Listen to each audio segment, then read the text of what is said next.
Hello everyone, I'm Mr. Dhaval Shah, founder at Holy Stream, and welcome to the initiative Build the Bridge. आज के episode में हम एक parent की दुनिया समझेंगे। जी हाँ, जैसे लास्ट वीडियो में आपने देखा, हमने एक बच्चों की दुनिया एक पेरेंट को समझाने की कोशिश की थी एक बहुत ही सिंपल लैंग्वेज में। वैसे ही आज हमारी कोशिश रहेगी कि हम बच्चों को एक पेरेंट की दुनिया एक बहुत सिंपल फॉर्म में समझाने की कोशिश करें। सो लेट्स गो अहेड, जाते हैं हमारे पेरेंट के बचपन में। आज आपने बहुत सारी स्टोरीज सुनी रहेगी जहां आपके पेरेंट उनके स्ट्रगलिंग डेज की स्टोरीज सुनाते रहते थे कि हम कैसे 7-8 बच्चे एक छोटी सी जगह में रहते थे और कैसे हम बड़े हुए, कैसे हमारे माँ बाप ने हमारे पे कोई ध्यान नहीं दिया, फिर भी हम कैसे अपने आप को ग्रो किए और कैसे अपने आप को सक्सेसफुल बनाया। ऐसी बहुत सारी स्टोरीज आई एम श्योर आप लोगों ने सुनी रहेगी। अब इसके अंदर हम थोड़ा डीपली जाते हैं। आपके माँ बाप एक ऐसे एरा में पैदा हुए जहां सस्टेनेंस एक बहुत बड़ा की था। एक एक फैमिली में 8-8, 10-10 मेंबर्स थे, जहां उनका सबसे फर्स्ट जो इंपॉर्टेंट क्राइटेरिया था सस्टेन होना, क्योंकि 8-8, 10-10 बच्चों को संभालना it was not a joke, right? So एक पेरेंट का काम अपने बच्चों की रूटीन, खाना पीना, एजुकेशन और यही सब चीजों पे बहुत ज्यादा फोकस रहता था। अब यही फोकस के साथ आपके माँ बाप भी बड़े हुए।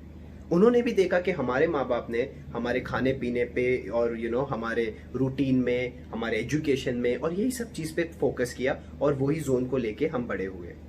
इंडिविजुअलिज्म को कोई ज्यादा इंपॉर्टेंस नहीं दिया जाता था कि तुम अकेले में क्या सोच रहे हो, क्या फील कर रहे हो, ये सब चीज इतने मायने नहीं रखती। और कैसे मायने रखे वो टाइम पे, बिकॉज जब 8-8, 10-10 चीजें संभालनी रहती थी, आप एक एक इमोशन को कहाँ इंपॉर्टेंस दे सकते हो। And that is where rules came into picture.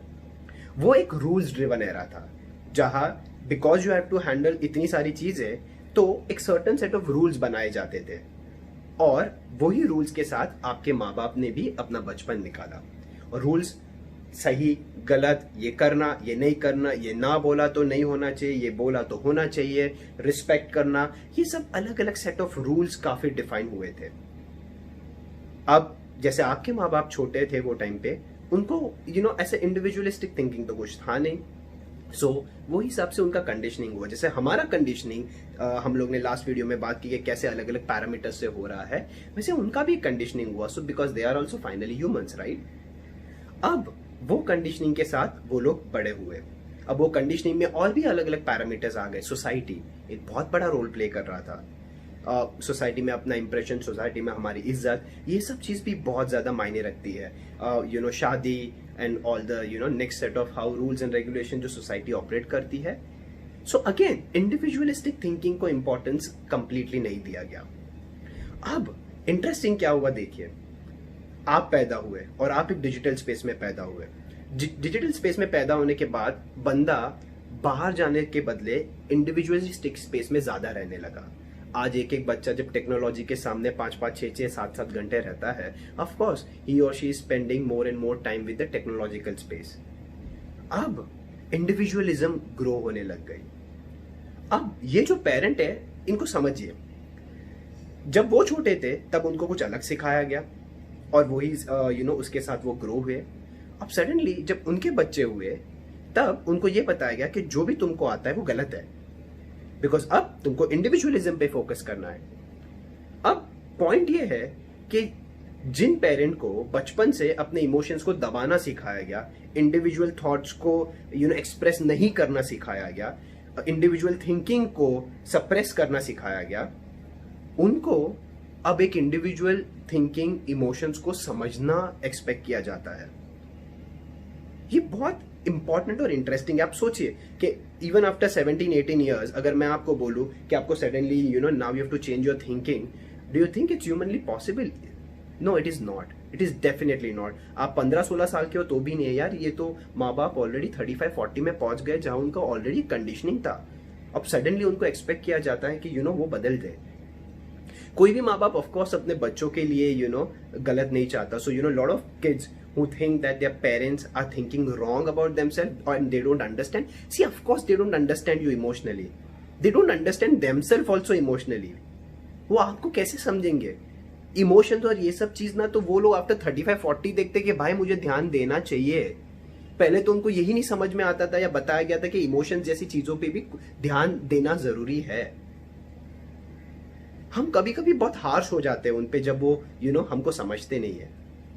But it is not easy, it is not easy to understand a topic such as emotion very very strongly. So इनकी हालत कैसी हुई है देखिए। अब बचपन में कुछ और सीखा, फिर ग्रो हुए, जब वो खुद माँ बाप बने तब उनको बताया गया कि no, whatever you are thinking और whatever your approach is wrong. अब ये माँ बाप ज्यादा कंफ्यूज हो गया। अब उसका आउटकम क्या आया? काफी सारे माँ बाप ने जब समझ नहीं आई तो पावर यूज करने की कोशिश की, जो पावर उन्होंने देखा था पहले।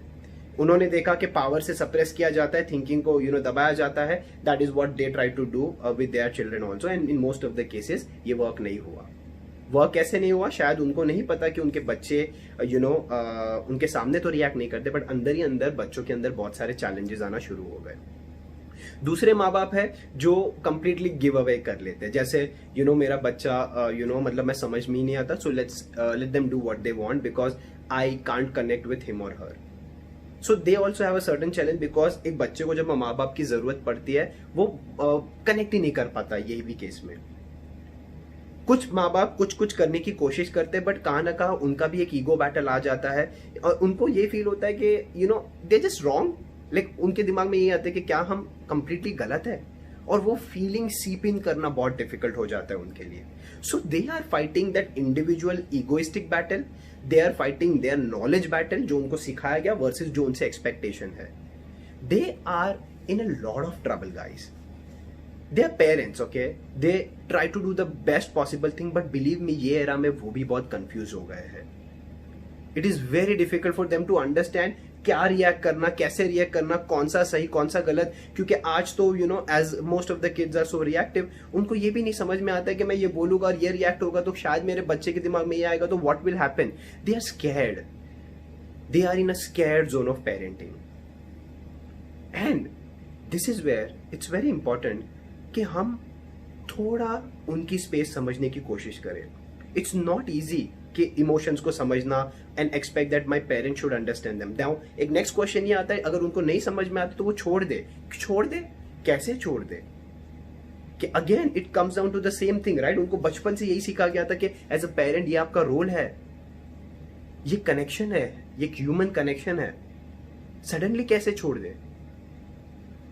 These are easy to say but not as easy to work। मतलब suddenly after 35-40 years you are expected to completely take a big step, जो आपकी कंडीशनिंग से पूरा का पूरा अलग है। So guys, this is where it's very important to be humble with each other। Your parents are fighting, वो भी एक इमोशनल बैटल फाइट कर रहे हैं। मैं कितने पेरेंट अभी मैं देख रहा हूँ after 35, 40, 45 they are figuring out their emotional challenges अभी, जो पहले कंटिन्यूसली दबाया गया था। So guys, as much as हम एक्सपेक्ट करते हैं अपने पेरेंट्स को खुद को समझना, आई मीन हमको समझना, it's very unrealistic for us to expect so much from them. It's very very important for us to now be humble with each other. Humble रहना बहुत ज्यादा इंपॉर्टेंट है दोनों को, as a parent and as a बच्चे, एक दूसरे के साथ एक दूसरे की जर्नी समझना, एक दूसरे का थॉट प्रोसेस समझना, बैठ के डिस्कस करना बहुत इंपॉर्टेंट है। और ये सब चीजें बहुत डिफिकल्ट होती है क्योंकि मोस्ट ऑफ द पेरेंट या बच्चे जब कुछ टाइम ट्राई करते हैं और नहीं होता है तो हम छोड़ देते हैं। But I have a question to both a parent and a child today. क्या हमारे कुछ ट्राई के बाद अगर नहीं होता है तो छोड़ देना, is that what we want to learn? Relationships कभी भी सिंपल थे नहीं, रिलेशनशिप्स पहले से कभी सिंपल थे नहीं, बट ये माँ बाप का जो रिलेशन एक बहुत इंपॉर्टेंट रिलेशन है, इसको हम इतना इजीली गिव अप नहीं कर सकते। एक बच्चे को पेरेंट की जरूरत है, एक पेरेंट को भी बच्चे की जरूरत है। Let's face the fact. So let's be humble and let's try to understand each other. Thank you so much.